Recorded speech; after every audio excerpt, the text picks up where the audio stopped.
AP ఎస్ఏ1 సంబంధించి 8th class biology question paper చూడండి. So ఒకసారి క్వశ్చన్ పేపర్ని చూసుకోండి. సో దీంట్లో వచ్చేసి మ్యాక్సిమం మీకు ఇంపార్టెంట్ క్వశ్చన్స్ ఉన్నాయి. సో రేపు ఒకసారి ఈ పేపర్ని బాగా చూసుకున్నట్లయితే రేపు రాసే ఎగ్జామ్లో దీంట్లో నుంచి 100% అయితే కొన్ని క్వశ్చన్స్ తప్పకుండా ఎక్స్పెక్ట్ చేయొచ్చు.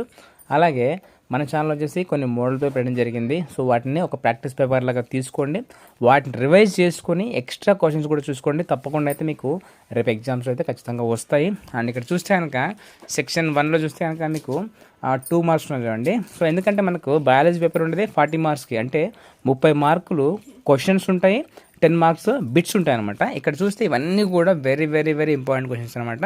ఈ 2 మార్క్స్ క్వశ్చన్స్ ఇవన్నీ చూసుకోండి. What is the use of test tube baby and what is mean by test tube baby and what is rabi crop and what is foetus, what is gestation period, ఇవన్నీ ఒకసారి revise చేసుకోండి ఫాస్ట్గా. ఎందుకంటే అది biology faculty చెప్తున్నా. So దీంట్లో maximum important questions ఉన్నాయి.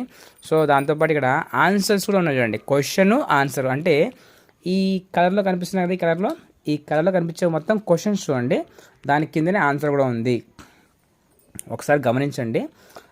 What is the use of test tube baby, what is meant by test tube baby and what is rabi crop and 3rd 4th question answer చూసుకోండి. ఇక్కడ sperm structure diagram కూడా ఉంది, అది కూడా చూసుకోండి. And 7th చూసుకోండి. 8th fertiliser and మాన్యూ difference చూడండి.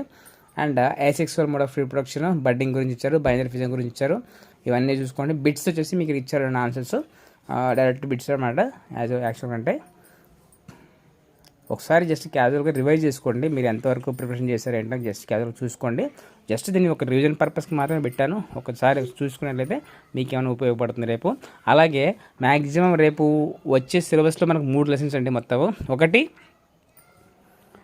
Reproduction in animals, second one is crop production and management, తర్వాత మైక్రో ఆర్గానిజమ్స్, ఫ్రెండ్స్ అండ్ ఫో.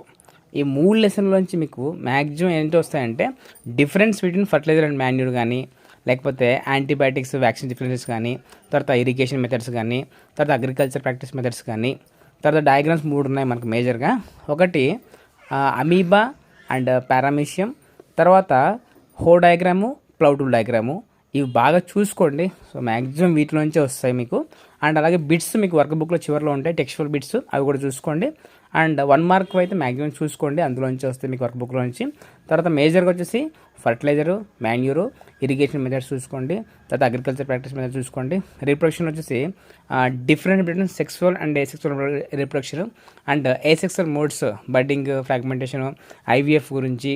తర్వాత like microorganisms, friends and foe, vaccines, antibiotics precautions, తర్వాత మైక్రోస్కోప్ స్ట్రక్చర్ గురించి చూసుకోండి.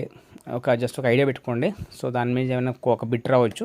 So ఇవన్నీ అయితే బ్రీఫ్గా రెఫర్ చేసుకోండి. సో డెఫినెట్గా అయితే మీకు వస్తాయి. సో ఈ పేపర్ని జస్ట్ ఒక ప్రాక్టీస్ పేపర్ లాగా చూసుకోండి. సో రేపు మీకు ఖచ్చితంగా అయితే ఇందులోంచి కొన్ని రావడానికి అయితే స్కోప్ అయితే ఉంటుంది. Stay tuned for more updates and please do subscribe our channel and thank you so much for your support.